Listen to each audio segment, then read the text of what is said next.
রাঙা এবার নিজের লড়াই নিজে লড়ে সবাইকে শাস্তি দেওয়ার প্রতিজ্ঞা করলো। হ্যাঁ বন্ধুরা, এমনটাই দেখা যাবে। তাই সম্পূর্ণ জানতে ভিডিওটিতে লাইক দেওয়া, চ্যানেলটি সাবস্ক্রাইব করে দেখতে থাকুন।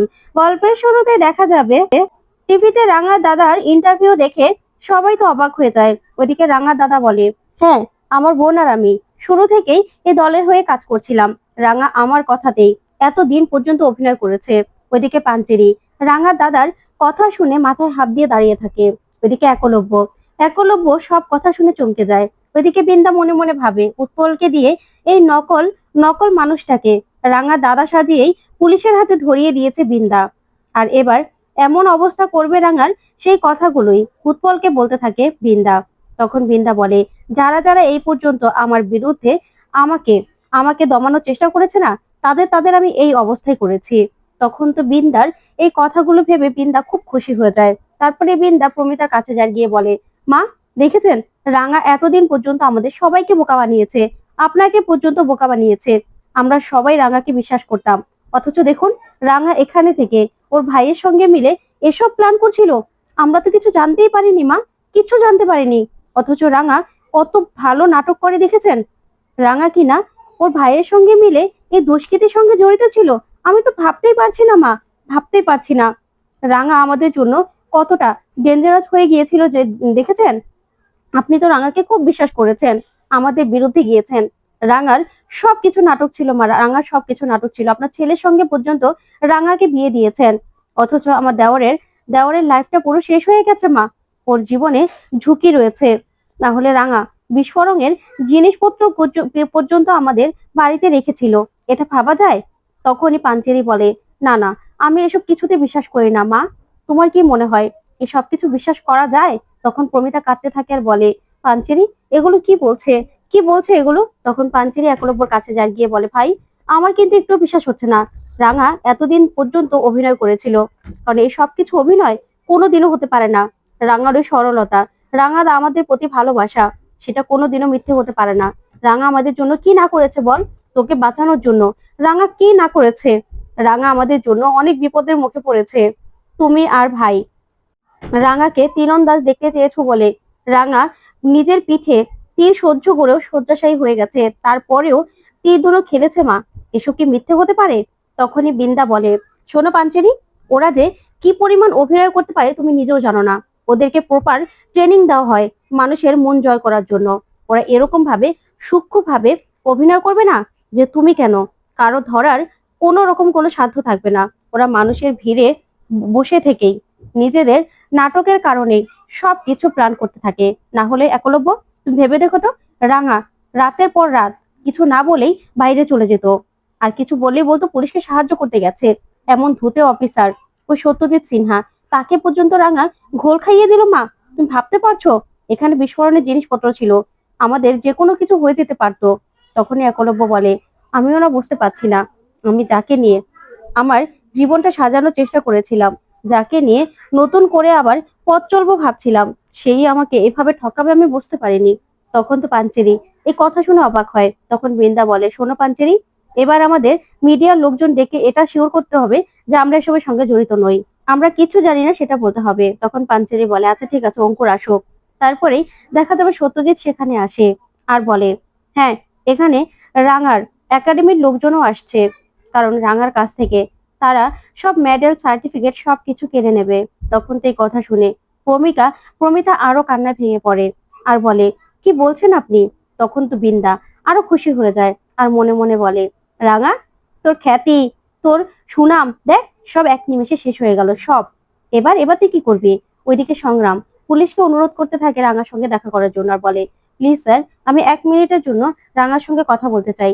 তখন অফিসার বলে, দেখুন, আপনি বুঝতে পারছেন না, রাঙামতি যে চার্জে জড়িত, তার দাদাও কিন্তু এটা বলে দিয়েছে যে সে তাদের সঙ্গে জড়িত ছিল। তখন সংগ্রাম বলে, যাই হোক না কেন, এমনও তো হতে পারে ও দাদা মিথ্যে কথা বলছে ওকে ফাঁসানোর জন্য। আমি স্যার রাঙামতির সঙ্গে একটু কথা বলতে চাই। তখনই দেখা যাবে রাঙা ও দাদাকে বলে, দাদা, তুই কেন এত বছর পরে এসে মিথ্যে কথা বলে আমাকে এভাবে ফাঁসিয়ে দিলি? কেন?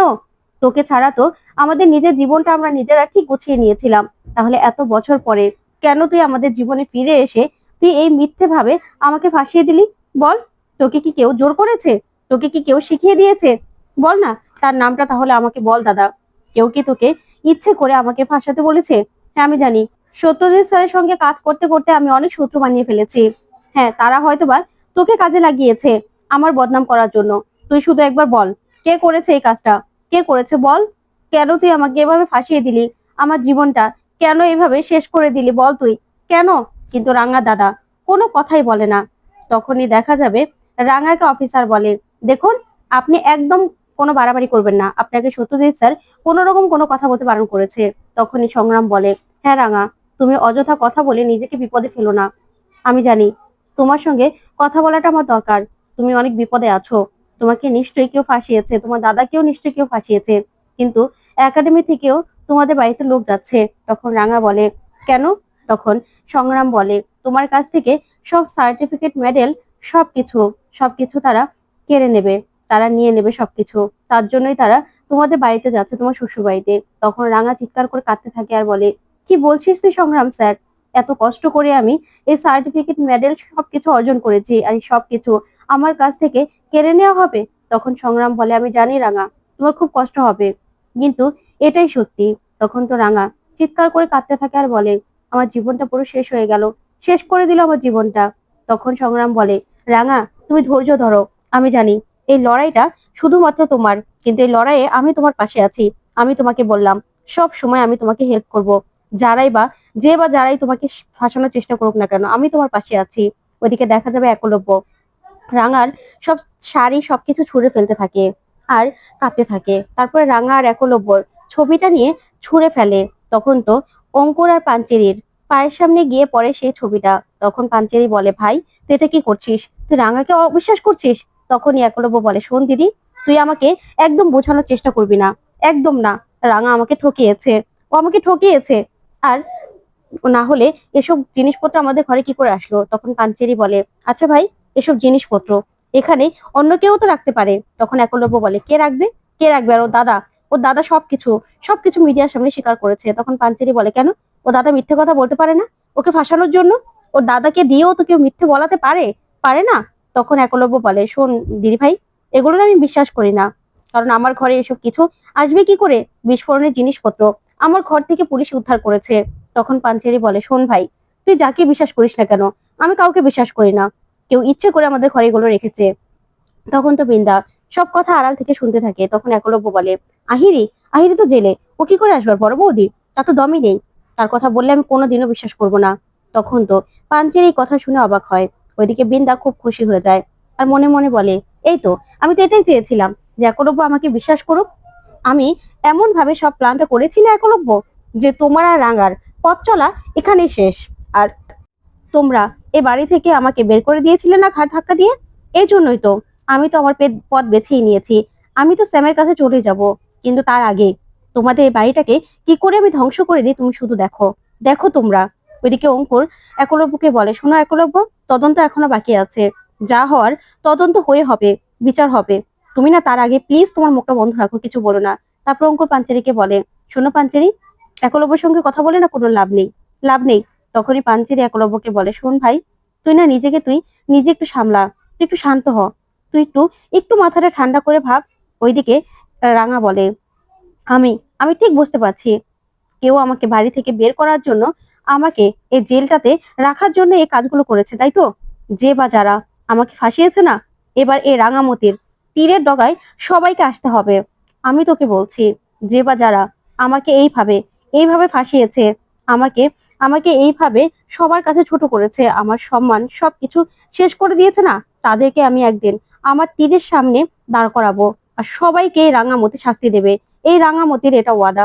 কিন্তু শুধু আফসোস কি জানিস, আমার উড়ান বাবু আমার পাশে রইলো না। তখন সংগ্রাম খুব কষ্ট পায়। তো বন্ধুরা, কেমন